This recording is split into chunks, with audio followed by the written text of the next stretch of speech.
오늘 우리에게 주시는 하나님 말씀은 열왕기하 16장 7절에서 14절의 말씀입니다. 아하스가 아수르 왕 디글랏 빌레셀에게 사자를 보내 이르되 나는 왕의 신복이요 왕의 아들이라. 이제 아람 왕과 이스라엘 왕이 나를 치니 청하건대 올라와 그 손에서 나를 구원하소서 하고,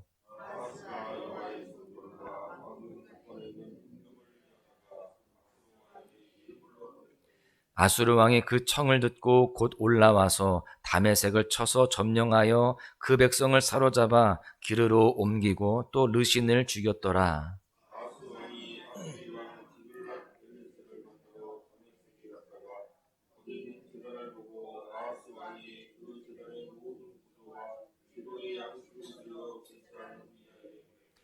아하스 왕이 다메섹에서 돌아오기 전에 제사장 우리야가 아하스 왕이 다메섹에서 보낸 대로 모두 행하여 제사장 우리야가 제단을 만든지라.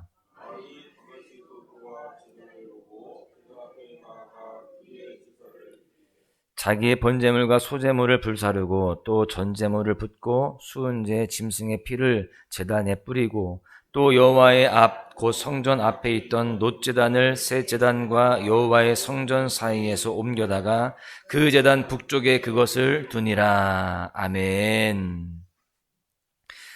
이런 말이 있습니다. 두려움은 당신을 가두어두고 희망은 당신을 자유롭게 한다. 사실 우리가 인생을 살아가면서 만나게 되는 여러 가지 어려운 상황에서 두려움에만 머물게 되면 아무것도 할 수 없습니다. 그러나 희망을 가지게 되면 자유롭게 될 수 있는 것입니다. 여러분, 그렇다면 여러분은 어떤 두려움이 있으십니까? 사실 빈부격차, 남녀노소를 불문하고 우리 모두에게는 두려움이 있습니다. 왜냐하면 우리가 살아가는 인생에는 수많은 어려움들이 있기 때문이죠. 보통 사람에게는 두 가지의 어려움으로 나눠진다고 합니다. 하나는 가지고 있는 것을 놓칠 것에 대한 두려움이고요. 또 하나는 갖고 싶은 것을 갖지 못할 것에 대한 두려움입니다.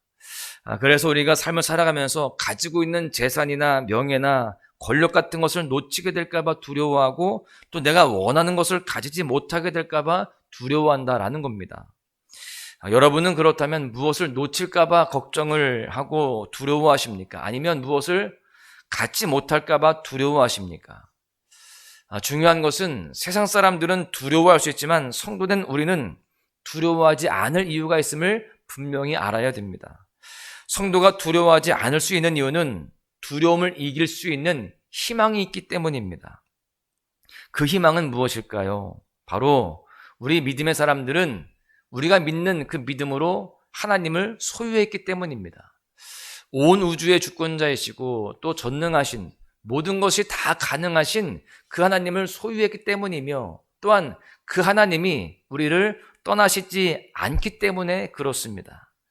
여러분, 그래서 세상 사람들은 두려워할 수 있지만 우리 성도들은요, 두려움을 이길 희망을 가지고 그 주님 안에서 날마다 소망으로 살아갈 수 있게 되는 줄로 믿습니다. 여러분, 그렇습니다. 우리가 두려움 가운데 가져야 하는 희망은 단 한 가지, 하나님께서 나와 함께 하신다라고 하는 사실입니다. 바라기는 오늘 말씀을 통해서 두려움을 이겨내고 언제나 우리와 함께 하시는 임마누엘의 하나님을 희망으로 붙잡을 수 있기를 간절히 축복합니다. 그렇다면 오늘 본문이 우리에게 주시는 교훈은 무엇일까요? 첫 번째는 두려울 땐 세상이 아니라 하나님을 선택해야 된다라고 하는 것입니다. 오늘 본문은 아람 왕 르신과 이스라엘 왕 베가의 공격을 받아서 공경에 빠진 유다의 아하스 왕에 대한 이야기입니다. 그런데 그 두려운 때에 이 유다 왕 아하스는 어떤 선택을 했을까요? 그 선택이 7절에 기록됩니다. 아하스가 아수르 왕 디글랏 빌레셀에게 사자를 보내 이르되 나는 왕의 신복이요 왕의 아들이라. 이제 아람 왕과 이스라엘 왕이 나를 치니 청하건대 올라와 그 손에서 나를 구원하소서 하고, 이 아하스 왕은 지금 자신을 공격하는 적군 앞에서 두려움에 빠져 있습니다. 그 두려움에 빠져있던 그때에 이 아하스 왕은 아수르 왕에게 도와달라고 도움을 청하게 됩니다. 그리고 이 선택은요, 세상의 기준으로는 옳은 선택으로 보였습니다. 왜냐하면 그 당시 아수르는요, 최강대국이었고 아람을 상대할 수 있는 그러한 모든 군사력을 가지고 있었기 때문입니다. 그런데 이 선택은 하나님 보시기에는 좋지 않은 선택이었어요. 사실 이 아하스 왕에게는 두 가지의 선택지가 있었습니다. 오늘 본문을 병행하고 있는 이 이사야서에서는요, 그 선택지를 기록하고 있습니다. 이사야서 7장 11절은 이렇게 기록합니다. 너는 내 하나님 여호와께 한 징조를 구하되 깊은 데에서든지 높은 데에서든지 구하라 하시니, 지금 이 이사야 선지자는요, 자신을 공격하는 적군 앞에 떨고 있는, 두려워하고 있는 아하스에게 하나님께 도움을 구하고 하나님을 선택하라 이렇게 권면합니다. 그런데 그 선택 앞에서 아하스는 이렇게 답하는 거예요. 이사야 7장 12절에 보십시오. 아하스가 이르되 나는 구하지 아니하겠나이다. 나는 여호와를 시험하지 아니하겠나이다 한지라. 아하스는요, 지금 두려움의 상황에서 이사야 선지자의 조언에 따라서 하나님을 선택한 것이 아니라 아수르를 선택한 것입니다. 여러분, 왜 이런 일이 발생했을까요? 그 이유는 이 아하스가요, 눈에 보이지 않는 하나님보다 눈에 보이는 아수르를 더 든든한 버팀목으로 생각을 했기 때문입니다. 하나님이 아니라 강대국 아수르가 자신과 유다를 지켜줄 것이다 라고 착각을 했기 때문이에요. 그러나 이 선택은 잘못된 선택이었습니다. 왜냐하면 아수르를 통해서 당장 눈앞에 있는 적군을 물리칠 수 있을 것 같았지만, 그리고 그렇게 실제로 그 적군들을 몰아내는 것처럼 보였지만, 그 이후 유다는요, 아수르의 속국처럼 살아가게 되면서 지금보다 훨씬 더 어려운, 더 큰 힘든 상황 속에 빠져들게 되었기 때문입니다. 여러분, 바라기는 두려움의 상황에서 눈에 보이는 세상의 도움이 아니라 하나님만을 의지해야 할 줄로 믿습니다. 왜냐하면 하나님은 눈앞에 보이는 문제뿐만이 아니라 우리 인생의 모든 문제의 근원까지도 해결해 주시는 분이시기 때문입니다. 베드로전서 5장 7절은 이렇게 말합니다. 너희 염려를 다 주께 맡기라. 이는 그가 너희를 돌보심이라. 여러분, 여러분의 두려움과 염려를 다 주님께 맡기시기를 바랍니다. 그리고 하나님만을 선택하시기를 바랍니다. 그렇게 할 때에 하나님은 우리를 돌보아 주시고 지키시며 또한 늘 함께 하시는 줄로 믿습니다. 두 번째는요, 하나님을 선택하면 임마누엘의 축복이 있다라고 하는 사실입니다. 오늘 본문에서 아하스 왕은 두려울 때에 하나님이 아니라 아수르를 선택하게 되죠. 그리고 이 선택은요, 아하스가 하나님이 아니라 우상을 숭배하게 되는 기폭제가 되게 됩니다. 본문 10절에 보십시오. 아하스 왕이 아수르의 왕 디글랏 빌레셋을 만나러 다메섹에 갔다가 거기에 있는 제단을 보고 아하스 왕이 그 제단의 모든 구조와 제도의 양식을 그려 제사장 우리야에게 보냈더니, 이 아하스 왕은요, 아수르 왕에게 도움을 청하러 다메섹에 갔다가 그곳에서 우상의 제단을 보게 됩니다.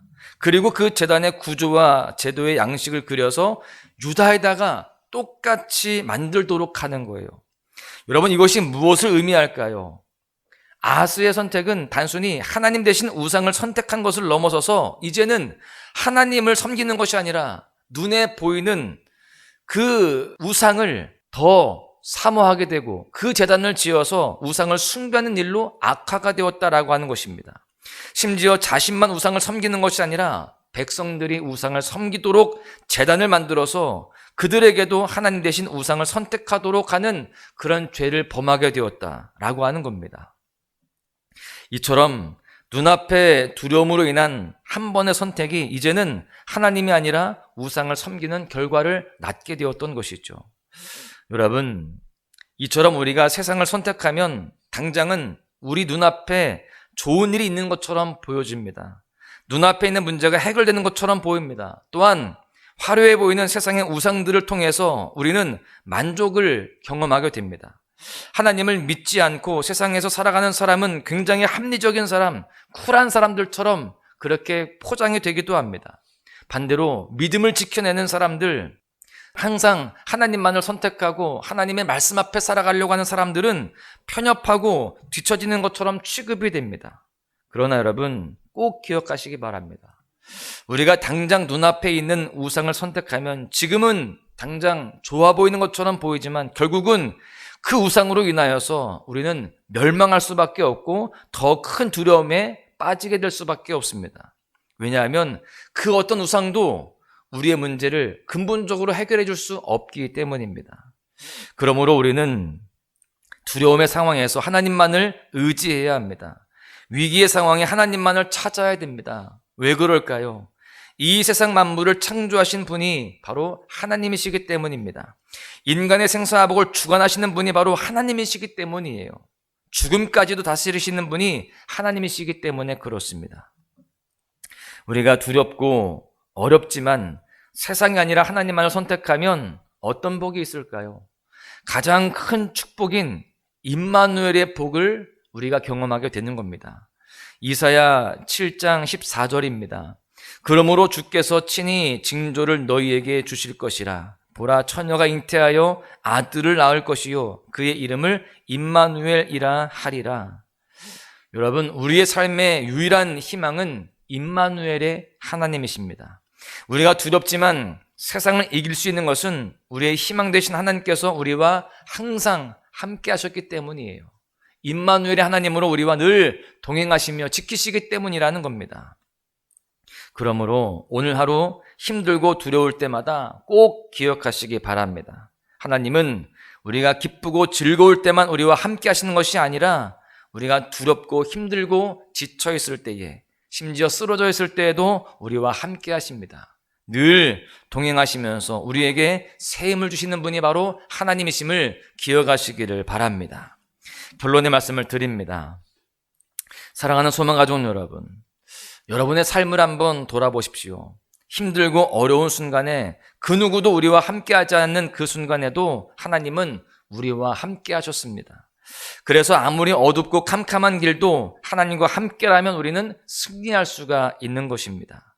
그렇게 아무리 두려운 문제도, 아무리 어려운 문제도 하나님과 동행하면 다 해결된다라고 하는 사실이죠. 그러므로 오늘 하루 두려움에만 집중하는 것이 아니라 오히려 우리의 희망 되신 하나님께 더욱 집중하는 삶을 살아가시기를 바랍니다. 그럴 때 하나님은 그 모든 순간에서 우리와 함께 하시며 우리와 동행하시고 또 우리의 모든 삶을 새롭게 해주시고 온전케 하시는 그런 은혜를 경험하게 될 줄로 믿습니다. 바라기는 우리 모두가 오늘 하루 우리의 희망 되신 하나님만 바라봄으로 우리의 삶의 모든 두려움이 사라지고 하나님과 함께 승리하는 그런 은혜를 누리시기를 주님의 이름으로 간절히 축원합니다. 주의 보좌로 나아갑니다. 주의 얼굴을 바라봅니다. 두 손을 들고 겸비함으로 하나 되어 주께 나아갑니다. 주의 은혜에